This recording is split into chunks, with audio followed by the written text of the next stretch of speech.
ရဲ့ဝေကန်စီမယာအတားရွယ်လွင်ခဲ့လေဝါတကွေဘူလောင်မှုတွေနဲ့ချာမျိုးလေးမှာလွမ်းစွတ်နေခဲ့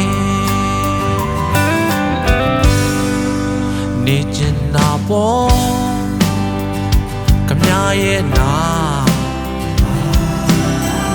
မခင်ချင်ပါဘူးချာမျိုးများကျွန်တော်လွမ်းနေတယ်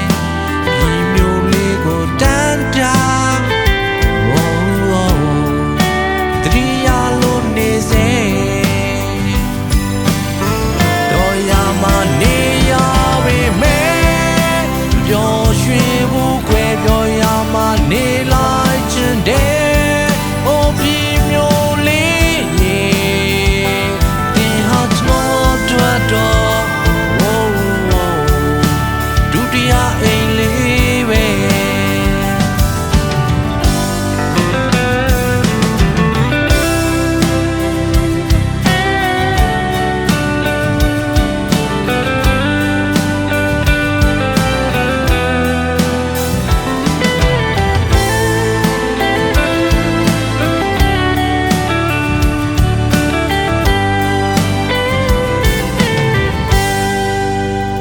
ရှင်မာဘူး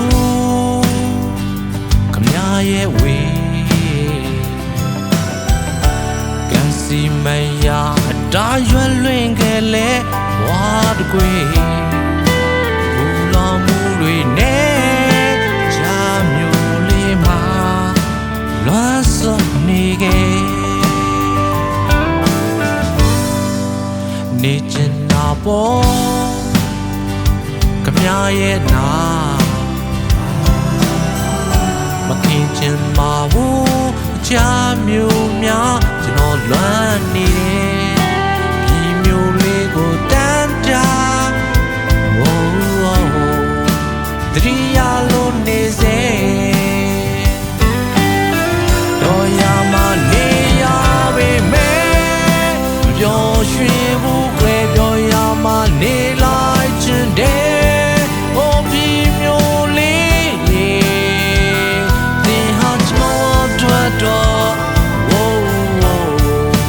ဒုတိယအိမ်လေးပဲ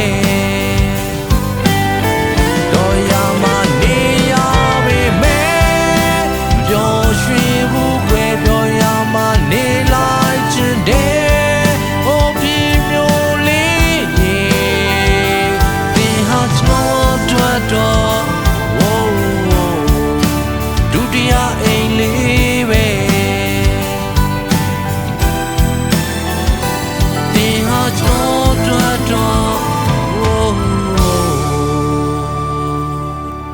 ဒုတိယအိမ်လေးပဲ